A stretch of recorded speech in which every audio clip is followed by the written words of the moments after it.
Marvel Mystic Mayhem officially releases in under 10 days, and those of you who are eagerly waiting to start the game, this video will break down the characters for you to use that is accustomed to your playstyle and will help you get a quick start to the official release of the game. So without further ado, let's get started.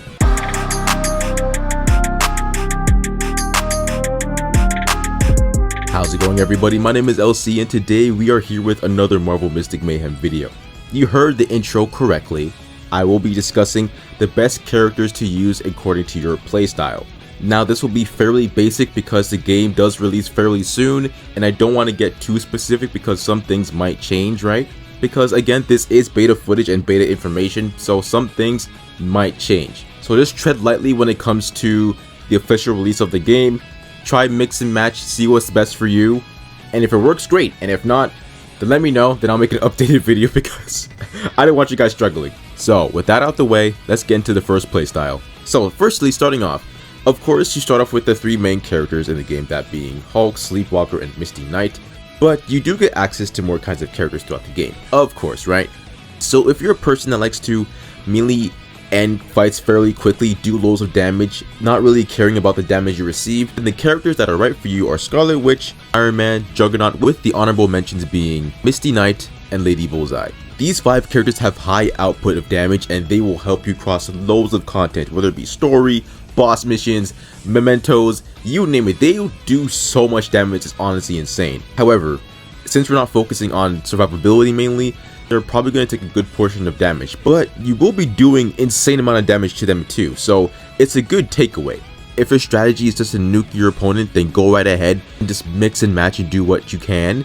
Out of all these 5 characters, in my opinion, Scarlet Witch is the best because A, she is the most aggressive, and 2, she basically has, in my opinion, has the highest damage output in the game. She is able to buff her crit rate while also doing an immense amount of damage while using her ultimate and her chaos blades. It's just chef kiss, it's perfection, it's so good. We can't deny the other characters that are part of this category. For example, like Iron Man has high output damage as well. You charge up his arc reactor, he does even more damage. Juggernaut just plows through everything. Lady Bullseye and her insane crits. And don't forget, Misty Knight is just a walking nuke with her ultimate. It's just honestly insane. But again, the takeaway is the survivability isn't always 100%, so please tread with caution. Next up, if your playstyle is about controlling the battlefield, then man, let me tell you something. Doctor Strange, that is the controller you need.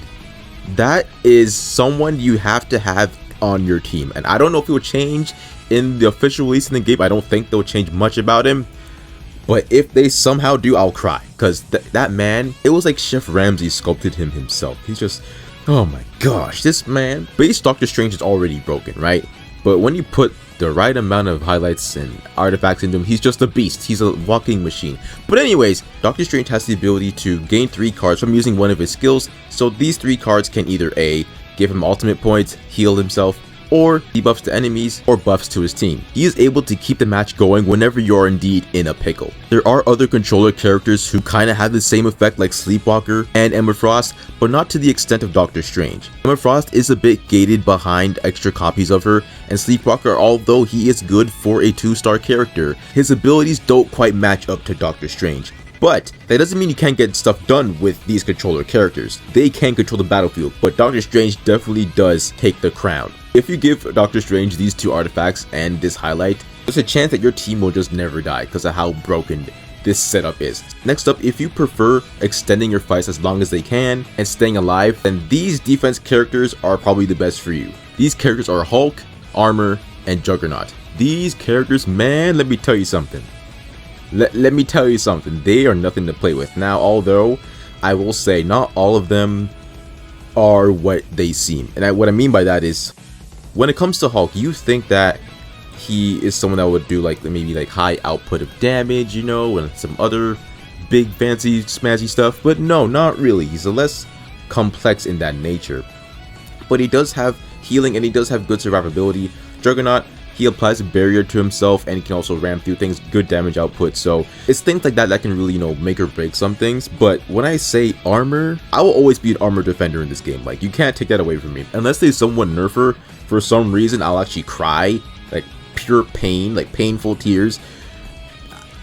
Please don't nerf her. If y'all are listening, please don't nerf her. Please, she's perfectly fine the way she is, alright? Armor is somebody that, although even though she's a 2-star or a rare character, she is someone that is on par with the legendary characters in this game. And I'm not saying that lightly. She generally has one of the most insane defenses in this game. So to elaborate further, Armor is able to gain a shield and taunt her enemies for 6 seconds, although already busted. She also uses her passive at the start of battle, being Psionic Armor, which she gains it at the start of battle, reduces all her damage taken by 12%.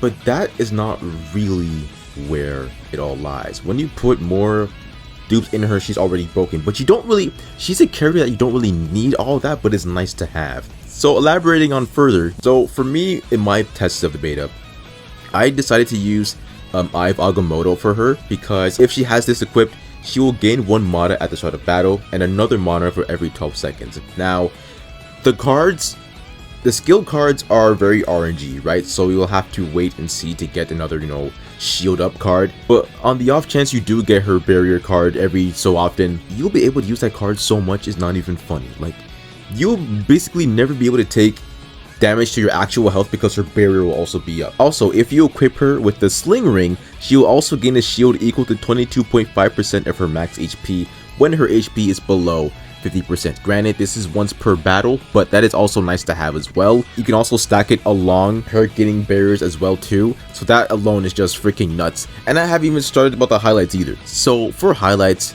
it's a bit tricky because you can't put all of them onto every character. What I mean by that is they are actually quote-unquote gated to the type of character that you have. So if you have a defensive highlights, then it belongs to the defensive character. Controller highlight belongs to the controller character, and so on and so on. So just gonna give you the ones that Armor can use. So I don't really remember the rare ones, so I was gonna go with Epic and Legendary. So for Epic, first one being Learn from the Best, the wearer's defense increases by 16%. It also increases 4% for every 5 seconds after the battle starts, stacking up to 5 times. Like come on. Like what? Like that alone, that just sounds busted. And for the Legendary highlight being Blessing of Vishanti, the wearer's HP increases by 10%, always good having an extra HP increase. After using their ultimate move, the wearer gains a shield equal to 10% of their HP. The wearer deals 8% more damage and 8% less damage while they have a shield. And if you're Armor, or even Juggernaut too, if you have a shield up, you're taking so much less damage. It's not like you are going to survive such long battles, it's not even funny. However, although I do have to note that some battles are timed, so you will have to, it's best to really mix and match these characters because, again, the defensive team is mainly for, again, survivability. So, like, things like challenges, right? Where you have to, survive the longest you can for some very powerful enemies. Things like that is where I do think defensive team and defensive character really shines. But you can still use them in various parts of the game. Again, you just have to really mix and match the characters. With that being said, that is it for today's video. Hope you guys found it informative. It's just a very small and very basic understanding of what characters you can use according to your playstyle. I didn't want to make it too long or too detailed because, again, the game does release very soon. And I don't want to, say one thing and then the game changes it and the next thing you know everyone's mad, you know what I mean? I don't want to have that happen. So I'm just kind of not treading lightly, but I'm just kind of giving small tidbits. Most of the information should be fairly accurate when the game releases. It shouldn't be changed too much because the information I have is from the second closed beta test. That was the most recent test from the game, so not much should be changed in terms of stats, but you never know, it could be changed, you never know. With that being said, thank you all so much for watching. Let me know your excitement about Marvel Mystic Mayhem in the comment section below, as well as how excited are you for the game to release in the coming days. With that being said, my name is LC, have an amazing day, God bless, and I will catch you all in the next Marvel Mystic Mayhem video.